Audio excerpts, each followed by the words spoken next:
মায়াজ ইবনে মালিক শয়তানের ধোঁকায় পড়ে জিনা সংগঠিত করে ফেলছে।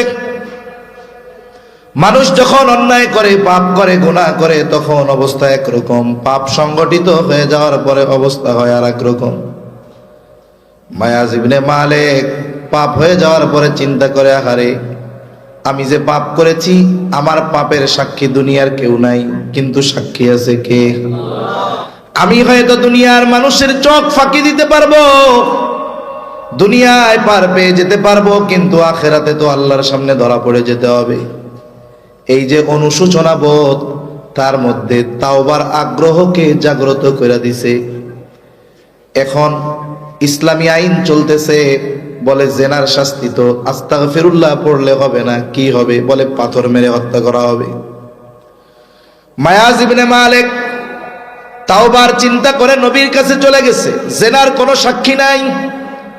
গিয়া নবীজিকে বলে, ইয়া রাসূলুল্লাহ, আমি জেনা করেছি, আমাকে আপনি পবিত্র করে দেন। 1 2 3 4 বার এমনটা তিনি বললেন।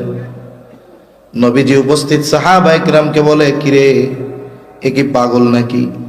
সবাই বলে, না ইয়া রাসূলুল্লাহ, পাগল না, সুস্থ মানুষ। বলে, দেখো তো মদ পান করছে নাকি? এইবার পরীক্ষা করে দেখা হইল মদ পান করে নাই, সুস্থ মানুষ, মাদকাসক্তও নয়, নেশাগ্রস্তও নয়। নবীজি আবার জিজ্ঞাসা করে, তুমি কি বলতে চাও? বলে, ইয়া রাসূলুল্লাহ, আমি জেনা করেছি, পবিত্র করে দেন। কেমন জেনা? বলে, বৈধ স্বামী স্ত্রী যেটা করে সেটা আমি অন্যায়ভাবে করেছি।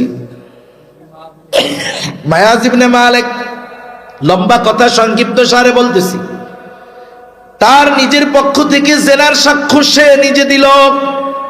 তার জন্য শাস্তি কার্যকরের ব্যবস্থা হলো, তাওবার ব্যবস্থা হলো, তাকে পাথর নিক্ষেপে হত্যা করা হবে। মায়াজ ইবনে মালিককে পাথর নিক্ষেপে হত্যা করা হলো। জানাজা শেষ, দাফন কমপ্লিট। এবার সবাই ফিরে আসতেছে। 2টা ব্যক্তি মায়াজ ইবনে মালিকের কবরের পাশে দাঁড়ায় বলে, আরে এই তো মায়াজ ইবনে মালিক, আল্লাহ সে জেনা করেছিল, আল্লাহ তাআলা তার পাপ গোপনের সুযোগ দিয়েছিল, কিন্তু লোকটা বড় বোকা, নিজের গুনাহকে গোপন না কইরা মানুষের সামনে নিজের গুনার কথা জানায়া দিল, নিজেও মরল, সমাজের মানুষও জেনে গেল সে একজন জেনাকার। 2 ব্যক্তি এই কথাগুলো মায়াজ ইবনে মালিক তার কবরের সামনে বলতেছে। নবীজি কথাগুলো শুনছে, কিছু তখন বলেন নাই। কিছু দূর সামনে যাওয়ার পর মরুভূমির মধ্যে একটা মরা গাধা দেখা গেল। নবীজি ওইখানে দাঁড়াইলেন, দাঁড়ায় বলেন, কোথায় ওই 2 ব্যক্তি যারা এই কথাগুলো মায়াজ ইবনে মালিকের কবরের পাশে বলছো? 2 ব্যক্তি হাজির। বলে, আমরা কইছি। বলে, যাও ওই যে মরা গাধার গোশত খাও। 2 জন এবার বলে, ইয়া রাসূলুল্লাহ, মরা গাধার গোশত কি খাওয়া যায় নাকি? নবীজি বলেন, তোমরা তোমাদের ভাই মায়াজ ইবনে মালিকের গীবত করেছো, এই কথাগুলো বলছো। বলে, ইয়া রাসূলুল্লাহ, সত্যই তো বলছি। বলে, শোনো, মায়াজ ইবনে মালিক যদিও শয়তানের ধোঁকায় পড়ে জিনা করেছে, কিন্তু আল্লাহর ভয় দুনিয়ার কেউ দেখে নাই, কিন্তু তার চিন্তা আমার আল্লাহ তো দেখছে। এই চিন্তা, এই ভয় তাকে তাওবার জন্য উদ্বুদ্ধ করেছে। আর এসে তাওবা করছে, আল্লাহ তার তাওবা কবুল করেছে। আমি তো দেখতে পাচ্ছি মায়াজ ইবনে মালিক জান্নাতের মধ্যে হাঁটতেছে। আরে শুনে নাও, মায়াজ ইবনে মালিক পাপ করেছে, তাওবা করেছে, তাওবা আল্লাহ কবুল করেছে। মায়াজ ইবনে মালিকের তাওবার দাম কত জানো? নবীজি বলেন, মায়াজ ইবনে মালিকের তাওবা যদি কোনো কওমের মধ্যে বন্টন করে দেওয়া হয়, ওই কওমের নাজাতের জন্য মায়াজ ইবনে মালিকের তাওবা যথেষ্ট হয়ে যাবে। তাহলে চিন্তা করেন, একটা মানুষ পাপ থেকে বাঁচায় উদ্বুদ্ধ বা আগ্রহী কখন হয়? বলে, যখন সে চিন্তা করে আমার সব কিছু দেখতেছে কে? জোরে বলেন। এই জন্য নবীজি আবু যর রাদিয়াল্লাহু তাআলা আনহুকে বলেন, ও আবু যর, ইত্তাকিল্লাহা হাইথুমা কুনতা, যেখানেই থাকো না কেন তুমি আল্লাহ তাআলাকে ভয় করো। আবার দেখেন, কোথায় গিয়া পাপ করব কোনো জায়গা নাই। হযরত লোকমান হাকিম তার সন্তানকে অনেকগুলো উপদেশ দিয়েছেন। উপদেশগুলো আল্লাহ তাআলার কাছে খুব পছন্দ হয়েছে। আল্লাহ তাআলা চাইলে দাউদ আলাইহিস সালামের জবুরে হযরত লোকমানের নসিহতগুলো নাজিল করতে পারতেন। আল্লাহ চাইলে মূসা আলাইহিস সালামের তাওরাতে নাজিল করতে পারতেন, চাইলে ঈসা আলাইহিস সালামের ইনজিলে নাজিল করতে পারতেন, করেন নাই। বলে রাইখা দিছি কার লাইগা? বলে আমার হাবিবের উম্মতের জন্য এইগুলা আমি পাঠামু। কোরআনে আল্লাহ তাআলা এই নসিহতগুলো নাজিল করেছেন। শুধু তাই না, হযরত লোকমানের নামে একটা সূরা কোরআনে আছে। হযরত লোকমান তার সন্তানদেরকে যেই উপদেশগুলো দিয়েছে এর মধ্যে একটা হইল, তিনি তার সন্তানকে বলতেছে, ইয়া বুনাইয়া ইন্নাহা ইন তাকু মিসকালা হাববাতিন মিন খারদাল ফাতাকুম ফি সাখরাতিন আও ফিস সামাওয়াতি আও ফিল আরদি ইয়াতি বিহাল্লাহ। হযরত লোকমান তার সন্তানকে বলতেছে, হে আমার বৎস, ইন্নাহা, হা দ্বারা উদ্দেশ্য হইল তোমার আমল। আমলটা নেক আমলও হইতে পারে, বদ আমলও হইতে পারে। ইন তাকু মিসকালা হাববাতিন মিন খারদাল, যেই আমলটা তুমি করছো এর পরিমাণটা কতটুক? বলে সরিষা দানা পরিমাণ। আমলটা কোথায় করেছো? বলে ফাতাকুম ফি সাখরাহ, যদি তুমি ওই পাথরের মধ্যে আমলটা করে থাকো, আও ফিস সামাওয়াত, আসমানের মধ্যে কোথাও যদি কইরা থাকো, আও ফিল আরদ, জমিনেও যদি কোথাও কইরা থাকো, বলেন তো আমলটা কত বড়? কি করবে? বলে ইয়াতি বিহাল্লাহ, তোমার ওই আমলটাও যিনি হাজির করবেন তিনি কে? অনেক সময় কর্ম দেখা যে কাজটা করছে, কাজ দেখা কাজ করে নেওয়ালারে ধরা যায়। যেমন মনে করেন অনেক সময় এক জায়গায় অপরাধ সংগঠিত হইলে তখন পুলিশ প্রশাসন আইসা চারদিক ঘিরে রাখে, কাছে কেউ যাবে না, আলামত নষ্ট হয়ে যাবে, তাই না? এখন কি দেখে? মেশিন দিয়ে দেখে যে কোনো ফিঙ্গারপ্রিন্ট আছে কিনা, কোনো ফিঙ্গারপ্রিন্ট আছে কিনা। ফিঙ্গারপ্রিন্ট পাইছে তো ওইটারে মেশিনে দিবে, আমাদের ফিঙ্গারপ্রিন্ট গুলাও সব সংরক্ষিত আছে। আল্লাহর কি কুদরত, এই পৃথিবীতে কারো ফিঙ্গারপ্রিন্ট, আঙ্গুলের ছাপ কারোটার সাথে কারোটা মেলে না। যখনই মেশিনে ওইটার ছাপ দিয়া দিবে, সাথে সাথে চেহারা শুধু চলে আসবে, অমুকে এই অপরাধটা করছে। বলেন তো মানুষরা এই বুদ্ধি দিছেন কে? এখন কেউ যদি কোনো কাজ কোনো জায়গায় করে, আল্লাহ তাআলা শুধু কাজটারে হাজির করবে তা না, আমলটারে হাজির করবে তা না, যে আমল করছে তারে ধরতে পারবে না। আল্লাহ তাআলা কোরআনুল কারীমের মধ্যে বলেন, وَنَضَعُ الْمَوَازِينَ الْقِسْطَ لِيَوْمِ الْقِيَامَةِ فَلَا تُظْلَمُ نَفْسٌ شَيْئًا وَإِنْ كَانَ مِثْقَالَ حَبَّةٍ مِّنْ خَرْدَلٍ أَتَيْنَا بِهَا كَفَى بِنَا حَاسِبِينَ। আল্লাহ তাআলা বলেন, আমি কিয়ামতের দিন ন্যায় বিচারের আদালত কায়েম করব। দুনিয়ার আদালত বিচারালয়ে ন্যায় বিচার পাওয়া কঠিন, কিন্তু আল্লাহ তাআলা বলেন আমার বিচারালয় হলো এমন বিচারালয়, ফালা তুযলামু নাফসুন শাইআ, কারো প্রতি সামান্য জুলুম করা হবে না, অবিচার করা হবে না। ওয়া ইন কানা মিসকালা হাববাতিন মিন খারদাল, আল্লাহ তাআলা বলেন যদি কেউ সরিষা দানা পরিমাণ কোনো আমল করে থাকে, আল্লাহ তাআলা বলেন আতাইনা বিহা, ওই আমলটা আমি আমল করনেওয়ালা সহ হাজির করব। শুধু তাই না, যে আমল করছে এটার হিসাবও আমি আল্লাহ নিব। জিজ্ঞাসা যদি করি, আল্লাহ এত মানুষের হিসাব আপনি কেমনে নিবেন?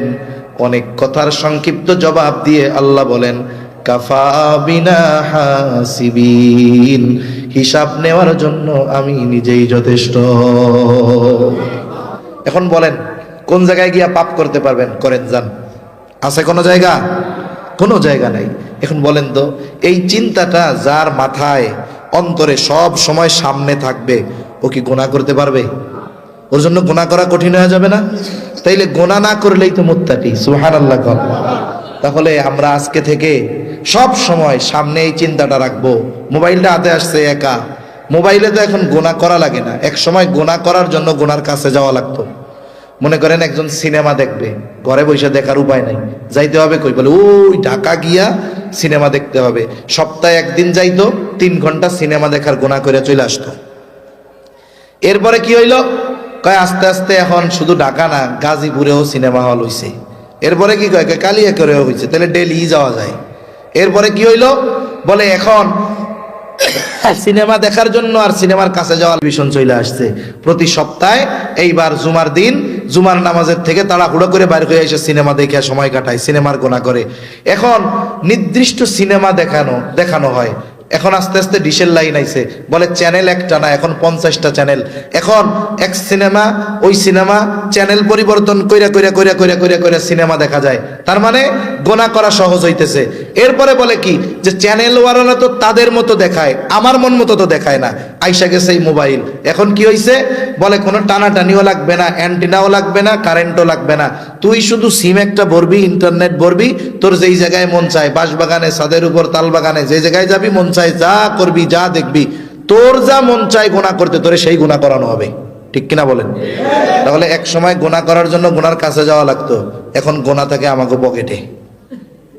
গুনাহ কই থাকে? পকেটে। মোবাইলটা হাতে নিচ্ছে। আবার দেখেন এক সময় গুনাহ নিজ ইচ্ছায় করা লাগতো, ইচ্ছা করলে গুনাহ ছাড়া যাইতো, আল্লাহ যদি তৌফিক দিত। কিন্তু এমন একটা সময় আসছে জোর করে গুনাহ করাই, আমার টাকা খরচ করাই আমারে গুনাহ করাবে। কি করবে? আপনি দেখতেছেন ওয়াজ, কি দেখতেছেন? বক্তা টান দিচ্ছে জাহান্নামের আগুনের টান, হুট করে দেখবেন সামনে একজন নাচানাচি শুরু করে দিচ্ছে। প্রথম অ্যাড গুলা আসলে কোনায় টিপ দিয়ে কাটে দেওয়া যাইতো, আর এখন কয় যাই করো না কেন 15 সেকেন্ডের আগে কাটাকাটি হবে না। তার মানে দেখছেন আপনি যে এমবি ভরছেন কার টাকায়? এখন এই যে আপনারে আমারে নাচ গান দেখাইতেছে কার টাকায়? তার মানে আমার টাকা আমারে খরচ করায় গুনাহ করায় ছাড়তেছে ওরা। এই যে সিস্টেম, এটা সামনে মোবাইল আসলে আপনি না চাইলেও অনেক সময় গুনার জিনিস চলে আসে, ওই সময় বাইসা থাকলেন। কিন্তু নিজ ইচ্ছাটা যেন গুনার দিকে না যায়, এজন্য চিন্তা করতে হবে যে আমি গুনাহ যে করব। মনে করেন একটা যুবক, সে একটা নাচ দেখতেছে, বলেন তো এই মুহূর্তে তার আব্বা আসছে, আব্বা এসে কয় কি দেখোস? ও কি তার আব্বারে বলবে আসেন আব্বা নাচ দেখতেছি, দুই বাপ বেটা মিলে এক লগে দেখি? বলতে পারবে? সাথে সাথে কাইটটা দিয়ে ওয়াজ বাইর করে বলবে আব্বা ওয়াজ দেখতেছি, আব্বা ওয়াজ। তার মানে দেখেন সে যে নাচ গান দেখতেছে, সে চায় না তার আব্বা দেখা ফেলুক, লজ্জা পায়, ভয় পায় যে আমি এটা দেখতেছি, আব্বা দেখা ফেললে লজ্জার বিষয়। আরে আব্বা যে দেখা দেখে তার চাইতে আল্লাহ কত বেশি দেখে, এটা কি চিন্তা করার সুযোগ আমাদের হয় না? আমি আমার বাপের দেখাকে লজ্জা পাই, বাপের শ্রবণ করাকে লজ্জা পাই, অথচ যেই মালিক আমারে বানাইলো, যেই মালিক আমারে রিজিক দেয়, আমি যার গোলাম, প্রতিটা মুহূর্তে মুহূর্তে যিনি আমাকে শ্বাস প্রশ্বাস নেওয়ার সুযোগ করে দিয়েছেন, এই মালিক গুনাহ করলে দেখে, আমার লজ্জা হয় না? এখন কত ওয়াজ করব আমরা, কত আলোচনা করব আমরা, এই চিন্তা যদি আমাদের মধ্যে না আসে আমাদের তো গুনাহ থেকে বাঁচা সম্ভব না। ঠিক কিনা বলেন? এজন্য মুত্তাকি যদি হতে হয়, সর্বোপরি কথা, সর্ব অবস্থায় চিন্তা আমাকে আপনাকে দেখতেছে কে? তাহলে নবীজি 3টা নসিহত করেছিলেন, কয়টা? জোরে কোন? 3 নসিহতের প্রথম নসিহত বলে ইত্তাকিল্লাহা হাইথুমা কুনতা। হে আবু যর, তুমি যেখানেই থাকো না কেন সর্ব অবস্থায় আল্লাহ তাআলাকে ভয় করবা। আর এই 3টা নসিহত যেন তেন নসিহত নয়, বলে এর মধ্যে আল্লাহর হক আর বান্দার হকের বিষয়গুলো আছে। বাকি 2টা আমি অল্প সময়ের মধ্যেই কইয়া দিমু। এখন আপনাদের কাছে একটু অনুরোধ করি, আপনাদের হাত জোড় করে বলি, এত রাত বৈশা আছেন, কেউ যাবেন না। আমি আলোচনা 12টার বেশি নেওয়ার চেষ্টা করবই না, দোয়া সহ 12টার আগে শেষ করার চেষ্টা করবো ইনশাআল্লাহ। এখন মধ্যে একটা কথা বলি, একটু অনুরোধ, যে দেখেন মসজিদের জন্য আরেফি ভাই কালেকশন করতেছিল, বয়ানের মধ্যে বেচারার হঠাৎ করে গলা বসে গেছে, হঠাৎ করে গলা বসে, ভাই করছে ভাই গলাটা বসে গেছে, একটু কইতে পারতেছি না। তা দেখেন আমিও আপনাদের কাছে একটু অনুযোগ করতেছি, আমার ঘরের জন্য না আল্লাহর ঘরের জন্য? এই কেউ যাবেন না, যদি কেউ যান তাইলে কিন্তু এখন কষ্ট পাবো। এখন যাবেন না, কেউ না দেন, শেষে দোয়া করে যাবেন, যেহেতু কেউ না দেন বৈশা থাকেন। বাকি কথাটাও আমি শেষ করবো ইনশাআল্লাহ। এখন অনুরোধ হইল যে আপনারা কেউ কি আর এরকম দেওয়ার মতো মসজিদে কেউ আছেন? 500, 1000, 2000, অথবা যদি চান একটা থাই গ্লাস দিলেন, একটা যায় নামাজের জায়গা, যতটুকু লাগে নামাজের জায়গা দিয়া দিলেন। ওই যে কইছি, আল্লাহ কইছে কি, নাফসুম ওয়াল তানজুর নাফসুম মা কদ্দামাত লিগাদ, নিজের দিকে নজর দাও, আগামীর জন্য কি পাঠাইতেছো।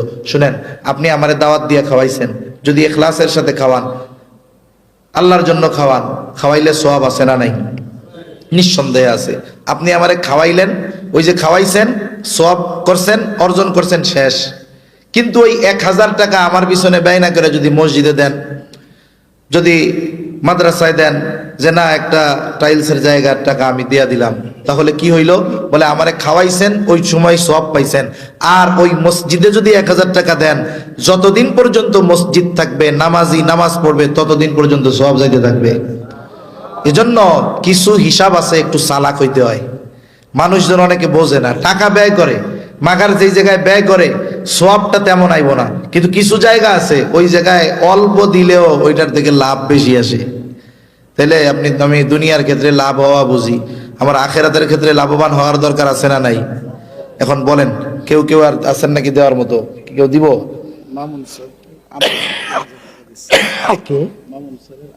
মামুন স্যারের আম্মা 3000 টাকা না? আল্লাহ তাআলা কবুল করুক, সকলে বলি আমিন। আল্লাহ জান ও মালে বরকত দিক, সকলে বলি আমিন। আল্লাহ তাআলা মামুন স্যারের আম্মাকে সুস্থ দীর্ঘ নেক হায়াত দান করেন, সকলে বলি আমিন। এরকম কেউ থাকলে একটু বলেন যে নগদে নাই, পরে দিবেন। সিমেন্টও তো লাগে, আপনি 1 বস্তা 2 বস্তা সিমেন্ট দিতে পারেন, তারপরে টাইলস দিতে পারেন, ইট দিতে পারেন, মানে যা দরকার টাকা দিতে পারেন। একটু মেহরবানি করে বলেন। আল্লাহ রাসূল সাল্লাল্লাহু আলাইহি ওয়াসাল্লাম বলেন, মান বানা লিল্লাহি মাসজিদা বানাল্লাহু লাহু বাইতান ফিল জান্নাহ। আমিও গতানুগতিক কালেকশনের ওয়াইজ না, ভাইও এরকম না, কিন্তু এরপরেও আল্লাহর ঘরের জন্য সবকিছু বাদ দিয়ে বলতেছি। দেখেন, আল্লাহর নবী বলেন যে আল্লাহর জন্য মসজিদ বানাইলো, আল্লাহ তার জন্য জান্নাতে ঘর বানাবে। সুবহানাল্লাহ বলেন। এখন এই ফজিলতের কথা চিন্তা করে প্রত্যেকে যদি এক একটা মসজিদ বানানো শুরু করে, তাহলে তো ইমামের শট পড়ে যাবো গা।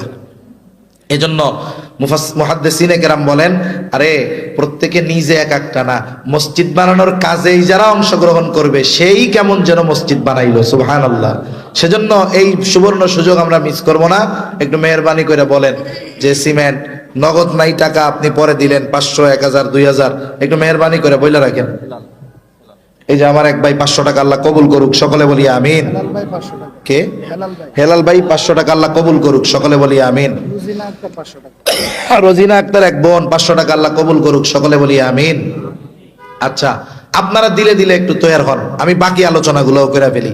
তাহলে নবীজি সাল্লাল্লাহু আলাইহি ওয়াসাল্লাম আবু যর রাদিয়াল্লাহু তাআলা আনহুকে নসিহত করেছেন কয়টা? 1 নাম্বার নসিহত, ইত্তাকিল্লাহা হাইথুমা কুনতা। হে আবু যর, তুমি যেখানেই থাকো না কেন আল্লাহ তাআলাকে ভয় করো। 2 নাম্বার নসিহত বলে, ওয়া আতবি'is সাইয়্যাতাল হাসানাতা তামহুহা। আবু যর, তোমার দ্বারা যদি কখনো মন্দ কাজ হয়ে যায়, তুমি ভালো কাজ করবা। কেন? বলে ভালো কাজ মন্দ কাজটাকে মিটায় দেয়। ভালো কাজ মন্দ কাজরে মিটায় দেয়। কেমন মিটানো? মেটায়। মনে করেন লেখার সময় যদি ভুল হয়, এই ভুলের জায়গা কাইটা ছিড়া একটা কালি লাগায়, এটার কি কালি গায়? ফ্লুয়েড কালি নাকি সাদা ফ্লুয়েড লাগাই দেয়। লাগাই দিলে বোঝা যায় কি যে এটাও সাদা পেজ, আবার ঠিক মতো ওই জায়গায় লেখে, তাই না? আরে বান্দা যখন কোনো গোনা করে, আমল নামায় গোনা, এখন গোনাটা তো আল্লাহ মুইসা দিছে, এখন আমল নামায় তো ফেরেশতারা দেখবে এই জায়গাটা মোছারে, তার মানে এই জায়গায় মনে হয় কোনো পাপ ছিল। ফেরেশতারা জানি এই সুযোগটাও না পায়, এই জন্য আল্লাহ কয়, বান্দা তুই তাওবা করবি, এরপরে ভালো মতো আমলে সলেহ করবি, তোর পাপ যেটা করছিলি ওইটা মাফ কইরা ওই জায়গাটাও আমি নেকির দ্বারা ভইরা দিব। সুবহানাল্লাহ। তাহলে চিন্তা করে দেখেন যে গুনার পরে গুনাহ হতেই পারে, কিন্তু এরপরে ভালো কাজ করতে হবে। ভালো কাজটা কেমন হবে? বলে পাপের কাজ বা মন্দ কাজটা যেমন, ভালো কাজটাও ওই পরিমাণ হইতে হবে। মন্দ কাজ যেমন, ভালো কাজটা তার সমপরিমাণ হতে হবে। এখন একজন সারা জীবন মানুষের হক মেরে খেয়েছে, অন্যেরটা মেরে খেয়েছে, জমি দখল দিয়ে আজকে কোটিপতি, 10টা বাড়ি বানাইছে, ভাড়া দেয় মাসে মাসে 20 লাখ আসে, 60 বছর বয়স, এখন চিন্তা করে আর কত পাপ করমু, টাকা পয়সা তো কম হয় নাই, এবার একটু হজে যায় মাপ চাই আসি। কারণ হুজুররা বয়ানে কয় যে হাজ্জুল মাবরুর, যদি মাবরুর হজ নসিব হয়ে যায় তাহলে কেমন অবস্থা? বলে রজা আকা ইয়াউমি ওয়ালাদাতুহু উম্মু, সে কেমন যেন মায়ের গর্ভ থেকে বের হয়েছে, সদ্য ভূমিষ্ঠ শিশুর ন্যায় নিষ্পাপ হয়ে যায়। এই চিন্তা কইরা মানুষের হক মাইরে খাওয়া ব্যক্তিটা গেছে হজ করার জন্য। হজ করছে, 3 মাস অন্তর ওমরাও করে। মক্কা শরীফে আশেপাশের দোকানগুলায় তসবিহ পাওয়া যায় 1000 দানার। তসবিহ একটা কিনা আনছে, চিন্তা করে এখন আর মসজিদ থেকে বাইরে হবো না, খালি আস্তাগফিরুল্লাহ আস্তাগফিরুল্লাহ কই আল্লাহর কাছে মাপ চামু। বলেন তো, বান্দার হক মাইরা খাওয়া এই ব্যক্তি 1000 বছর যদি হায়াত পায় আর আস্তাগফিরুল্লাহ বইলা যদি সময় কাটায় দেয়, বলেন তো ওর গুনাহ আল্লাহ তাআলা মাফ করবে নাকি? ওর মন্দ কাজটা যেটা, ওইটা যদি ভালো কাজে রূপান্তর করতে হয়, আগে যাদের হক মারছে ফেরত দিতে হবে। এজন্য গোনার কাজ যেমন, বিপরীতে ভালো কাজটা তেমন। যেমন আমার মনে করেন একজন মুরব্বীর সাথে অনাকাঙ্ক্ষিত খারাপ ব্যবহার করা হয়ে গেছে, কথার কথা। এক্ষেত্রে কি, মুরব্বীর কাছে যে ক্ষমা চাওয়া, মাফ চাওয়া, চাচা দাদা ভাই ভুল হয়ে গেছে মাফ করে দেন, আল্লাহর হস্তে মাফ করে দেন, তাহলে কি হবে, উনি মাফ করে দিবে। এই যে ক্ষমা চাইলাম, এটা ভালো কাজ। এরকম ভাবে প্রত্যেকটা মন্দ কাজের বিপরীতে ভালো কাজ আছে। ভালো কাজ যদি করা হয় তাহলে মন্দ কাজটা কি হয়, মিটে যায়। আল্লাহ বলেন ইন্নাল হাসানাতি ইউযহিবানাস সাইয়্যাত, আরে ভালো কাজ মন্দ কাজটাকে মিটায় দেয়। 3 নাম্বার